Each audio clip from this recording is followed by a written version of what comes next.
মহিমা তুমি? হ্যাঁ আমি। তুমি আমাদেরকে 2 কাপ দুধ চা দাও।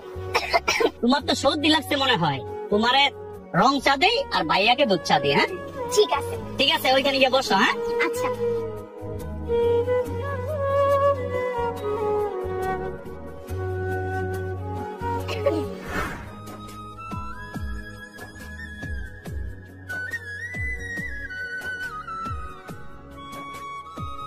এই যে এটা তোমার রং চা আর ভাইয়া এটা আপনার দুধ চা। হ্যাঁ তাহলে তোমরা কথা বলো, আমি যাই, আর কিছু লাগলে আমাকে বলো। ওকে আচ্ছা, পরিচয় হোক, ও হচ্ছে আমার ফ্রেন্ড।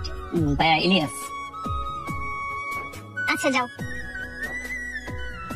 মহিমা একটা কথা বলি, এই চাওলা মনে হচ্ছে তোর সাথে একটু বেশি ফ্রি হয়ে যাচ্ছে না?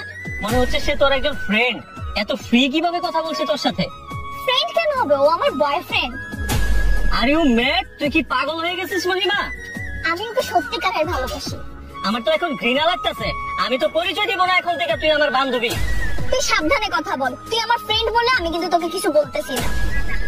একটা মেয়ে যেখানে সম্মান পায়, হোক সে চাওয়ালা কিংবা কুড়ে ঘরওয়ালা, তার কাছেই কিন্তু সেই মেয়েটা সারা জীবন থেকে যেতে পারে। কিন্তু যেখানে সম্মান নেই, সেখানে দেখ কোটি কোটি টাকা, অথচ সেখানে সেই মেয়েটা সুখে থাকতে পারে না। থাম, তুই থাক তার চাওয়ালাকে নিয়ে, আমি গেলাম। এই দাঁড়া, চা তো আর ফ্রিতে খাস নাই, টাকাটা দিয়ে যা চায়। আমার কাছে টাকা নাই, তুই দিয়ে দে।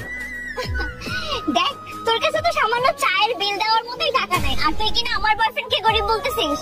শোন, তুই তো তোর বাপের টাকা দিয়ে ফুটানি দেখাস, আর আমার বয়ফ্রেন্ড নিজে কর্ম করে খায়। বলবো নি আমার বয়ফ্রেন্ডকে টাকাটা দিয়ে দিতে, তাছাড়া দিয়েই দিবে, ওর মন অনেক বড়। আমার সোনা জাদু ময়না পাখি